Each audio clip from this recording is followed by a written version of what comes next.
নমস্কাৰ এই মুহূৰ্তত আহি পৰিছে সন্ধিয়াৰ কেইবাটাও গুৰুত্বপূৰ্ণ খবৰ। আজি হৈছে 17 এপ্ৰিল। লাখ লাখ মহিলাৰ একাউণ্টত চৰকাৰে সোমাই দিব 15,000 কোটি টকা। কালি চেক কৰক মহিলাসকলে একাউণ্ট। লগতে যিসকলে SBI লগতে এইকেইটা আঁচনিত নাম আছে সেইসকলৰ একাউণ্টত চৰকাৰে আজি প্ৰদান কৰিছে 2,000 কোটি টকা। এতিয়া চেক কৰক আপোনাৰ একাউণ্টত যেতিয়া আপুনি টকা পোৱা নাই তেনে ক্ষেত্ৰত দিব পাৰিব অভিযোগ।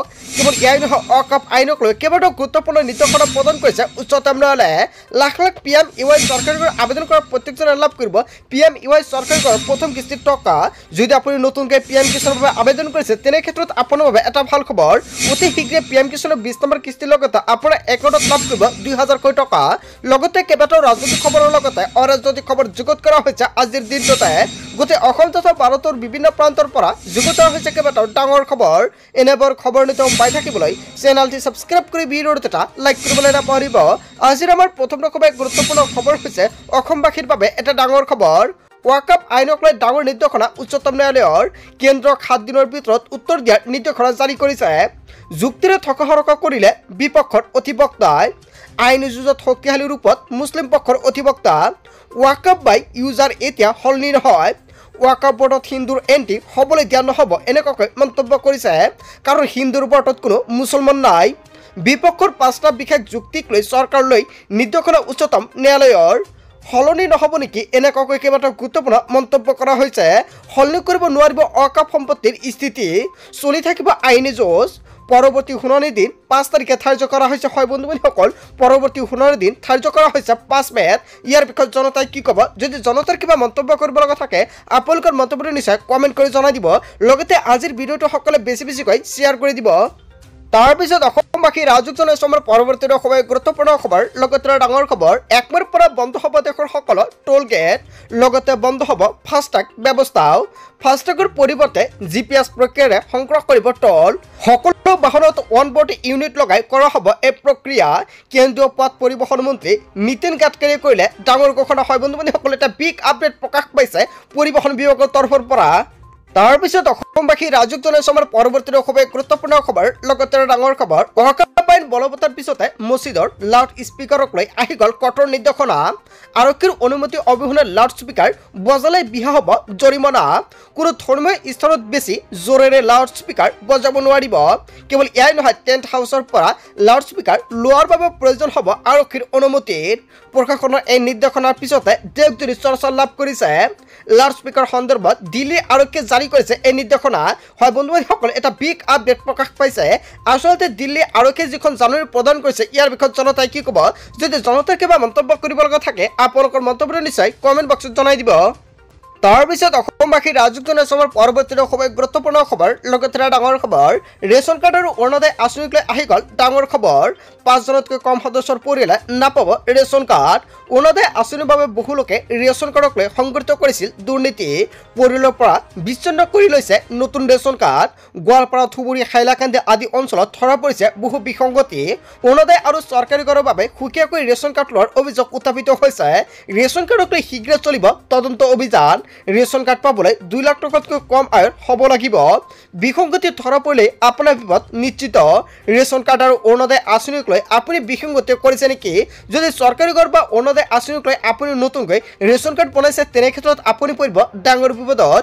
ইয়াক লৈ অসমৰ মুখ্যমন্ত্ৰী ডক্টৰ হিমন্ত বিশ্ব শৰ্মা চৰকাৰে কেইবাটাও গুৰুত্বপূৰ্ণ নিৰ্দেশনা প্ৰদান কৰিছে। তাৰপিছত অসমবাসী ৰাজুক জনাইছোঁ আমাৰ পৰৱৰ্তী গুৰুত্বপূৰ্ণ খবৰ। লগতে ডাঙৰ খবৰ, মুকলি হ'ল অভিযোগ দাখিলৰ বাবে পৰ্টেল। সময়মতে কাম নহ'লে দিব পাৰিব অভিযোগ। এতিয়াৰ পৰা সকলো চৰকাৰী কাম হ'ব সময়মতে। বিবাহ পঞ্জীয়ন, সম্পত্তিৰ নথিপত্ৰৰ পঞ্জীয়ন, সম্পত্তিৰ মালিকত্ব লগতে হস্তান্তৰৰ প্ৰতিলিপি, ভূমি ৰেকৰ্ডৰ প্ৰমাণিক প্ৰতিলিপি, লগতে পঞ্জীয়নভুক্ত বিক্ৰী দলিলৰ প্ৰমাণিক প্ৰতিলিপি। কেৱল এয়াই নহয়, নিখুঁত বিভাজন আৰু ভূমিৰ পুনৰ শ্ৰেণী বিভাজনৰ বাবে NOC, স্থাবৰ সম্পত্তি স্থানান্তৰণৰ বাবে NOC আদি সেৱা শীঘ্ৰে উপলব্ধ হ'ব। PRC, জন্মৰ মৃত্যুৰ প্ৰমাণপত্ৰ আৰু সময়মতে দিব লাগিব চৰকাৰী বিষয়াই। 14 দিনৰ ভিতৰতে দিব লাগিব PRC। মুঠ 55টা দৰকাৰী ৰাজহুৱা সেৱা এই পৰ্টেলত সময়মতে হ'ব। 600ৰো অধিক সেৱা অন্তৰ্ভুক্ত কৰা হৈছে এই পৰ্টেলত। এতিয়াৰ পৰা চৰকাৰী কাৰ্যালয়ত পৰি নাথাকিব কোনো ধৰণৰ ফাইল। বৈধ কাৰণত ফাইল পেলাই থ'লে বিপদত পৰিব চৰকাৰী কৰ্মচাৰী। সময়ত কাম নকৰিলে 100 টকাৰ পৰা 5,000 টকা পৰ্যন্ত ভৰিব লাগিব জৰিমনা। আয়ুক্তৰ পৰা নিম্নবৰ্গৰ সহায়কলৈকে সকলোৱে ভৰিব লাগিব এই জৰিমনা।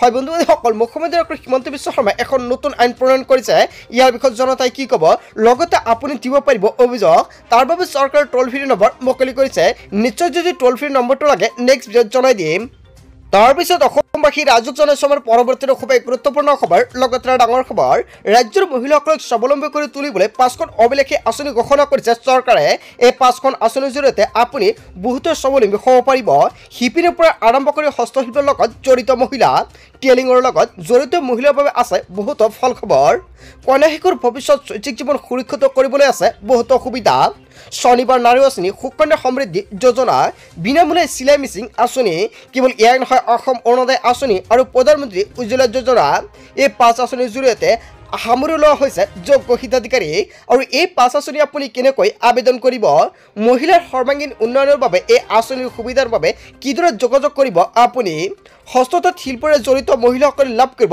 শনিবাৰ নাৰী আঁচনিৰ সুবিধা তাঁতশালত উৎপাদিত সামগ্ৰী বিক্ৰী সুবিধা কৰি দিব এই আঁচনিয়ে 10 বছৰৰ তলৰ কন্যা শিশুৰ বাবে সুকন্যা সমৃদ্ধি যোজনা আৰম্ভ কৰিছে চৰকাৰে কন্যা শিশুৰ অভিভাৱকৰ ডাকঘৰত জমা কৰিব লাগিব বছৰি 250 টকাৰ পৰা 1,50,000 টকা পৰ্যন্ত কন্যাৰ 21 বছৰ সম্পূৰ্ণ হ'লে 8% পৰ্যন্ত সুদৰ সৈতে উভতাই পাব জমা ধন 20 বছৰৰ পৰা 40 বছৰৰ ভিতৰৰ মহিলাৰ বাবে বিনামূলীয়া চিলাই মেচিন আঁচনি চৰকাৰে প্ৰদান কৰি আহিছে কেন্দ্ৰীয় চৰকাৰে মহিলাসকলক আত্মসংস্থাপনৰ বাবে প্ৰদান কৰি আহিছে বিনামূলীয়াকৈ চিলাই মেচিন দৰিদ্ৰ আৰু অসহায় পৰিয়ালৰ বাবে অসম চৰকাৰে অৰুণোদয় আঁচনি আৰম্ভ কৰিছে পৰিয়ালৰ বাৰ্ষিক উপাৰ্জন 2 লাখ টকাৰ ভিতৰত হ'লে কৰিব পাৰিব আপুনি অৰুণোদয় আঁচনিৰ বাবে আবেদন এই আঁচনিৰ জৰিয়তে ৰাজ্যৰ মহিলাসকলে লাভ কৰিব প্ৰত্যেক মাহতে 1250 টকাকৈ যদি আপুনি এতিয়ালৈকে অৰুণোদয় আঁচনি পোৱা নাই তেনে ক্ষেত্ৰত নতুনকৈ অৰুণোদয় আঁচনি আবেদন কৰিব পাৰিব গৃহহীনসকলৰ সহায় হোৱাকৈ প্ৰধানমন্ত্ৰী উজ্জ্বলা যোজনা আঁচনি চৰকাৰে প্ৰদান কৰি আহিছে এই আঁচনিৰ জৰিয়তে লাভ কৰিব আৰ্থিকভাৱে দৰিদ্ৰ মহিলাসকলৰ বাবে ৰাজসাহায্যযুক্ত গেছ চিলিণ্ডাৰ সো বন্ধুবান্ধৱীসকল এই 5টা আঁচনিৰ ভিতৰত আপুনি কোনটো আঁচনি পোৱা নাই আপোনাৰ যিটো আঁচনি প্ৰয়োজন নিশ্চয় কমেন্ট কৰি জনাইব আপোনালোকক সম্পূৰ্ণকৈ জনাই দিম আপুনি কোনটো আঁচনিৰ বাবে কেনেকৈ আবেদন কৰিব লগতে কি নথিপত্ৰ লাগিব সম্পূৰ্ণকৈ জানিব পাৰিব তাৰপিছত অসমবাসী ৰাজ্যক জনসমৰ পৰৱৰ্তী খুবেই গুৰুত্বপূৰ্ণ খবৰ লগতে ডাঙৰ খবৰ অব্যাহত আছে লাখপতি বাদৰ ধন লাভ কৰা প্ৰক্ৰিয়া এইকেইটা ভুল কৰে লাভ নকৰিব আপুনি আত্মগত 10,000 কোটি টকা আপুনি বঞ্চিত হ'ব 10,000 টকাৰ পৰা এতিয়া আপুনি ফোন অন কৰি থওক এতিয়া আপুনি আপোনাৰ মোবাইল ফোন অন কৰি থওক ফোন অন কৰি থওক যিকোনো মুহূৰ্তত কল কৰিব চৰকাৰে প্ৰতিখন জিলাৰে নিৰ্বাচিত মহিলাৰ নামৰ তালিকা প্ৰকাশ কৰিছে চৰকাৰে জিলা খবৰ জৰিয়তে লাভ কৰিব 10,000 কোটি টকা প্ৰতিগৰাকী বাছনিভুক্ত হোৱা মহিলাই লাভ কৰিব 10,000 কোটি টকা 3টা কিস্তিত লাখপতি বাইদেউৰ একাউণ্টত চৰকাৰে ধন প্ৰদান কৰিব ইয়াৰ চৰকাৰে ব্যৱস্থা কৰিছে কেতিয়া পৰৱৰ্তী কিস্তিত আপুনি লাভ কৰিব 25,000 কোটি টকা শেষৰ কিস্তিত ধন হ'ব আপোনাৰ 50,000 গছপুলি ৰোৱাৰ পিছতো বহু মহিলাই নাপাব লাখপতি বাইদেউৰ টকা কিয়নো চৰকাৰে নতুনকৈ SOP প্ৰকাশ কৰিছে এই SOP অনুযায়ী চৰকাৰে আপোনাৰ একাউণ্টত 10,000 কোটি টকা সোমাই দিব আপুনি টকাটো পাব নাই অতি শীঘ্ৰে চাই লওক SOP-টো 3টা সন্তান বা তাতকৈ অতি সন্তান থকা মহিলাই নাপাব লাখপতি বাইদেউ আঁচনিৰ সুবিধা লাখপতি বাইদেউক লৈ অসমৰ মুখ্যমন্ত্ৰী ডক্টৰ হিমন্ত বিশ্ব শৰ্মাৰ বৃহৎ ঘোষণা উজনি আৰু নামনি সকলো মহিলাৰ একাউণ্টত চৰকাৰে প্ৰদান কৰিব 10,000 কোটি টকা আৰু কিমান তাৰিখত গোটৰ একাউণ্টত 10,000 কোটি টকা সোমাই যাব এতিয়ালৈকে মুখ্যমন্ত্ৰী ডক্টৰ হিমন্ত বিশ্ব শৰ্মাই ডেটটো ফিক্স কৰা নাই যেতিয়া ডেটটো ফিক্স কৰিব নিশ্চয় সম্পূৰ্ণকৈ জানিব পাৰিব এইটো চেনেলৰ জৰিয়তে তাৰপিছত অসমবাসী ৰাজক জনসমৰ পৰৱৰ্তী খুবেই গুৰুত্বপূৰ্ণ খবৰ লগতে ডাঙৰ খবৰ আহি গ'ল প্ৰচণ্ড বৰষুণ ঠায়ে ঠায়ে হ'ব প্ৰচণ্ড শিল আৰু বৰষুণ ৰাজ্যৰ কেইবাখনো জিলাত জাৰি কৰা হৈছে এলাৰ্ট 18 এপ্ৰিললৈকে ৰাজ্যত হ'ব প্ৰচণ্ড বৰষুণ নিশালৈকে প্ৰতি ঘণ্টাত 80 কিলোমিটাৰ বেগত আহিব পাৰে ধুমুহা কাৰ্বি আংলং গোলাঘাট শিৱসাগৰ মাজুলী যোৰহাট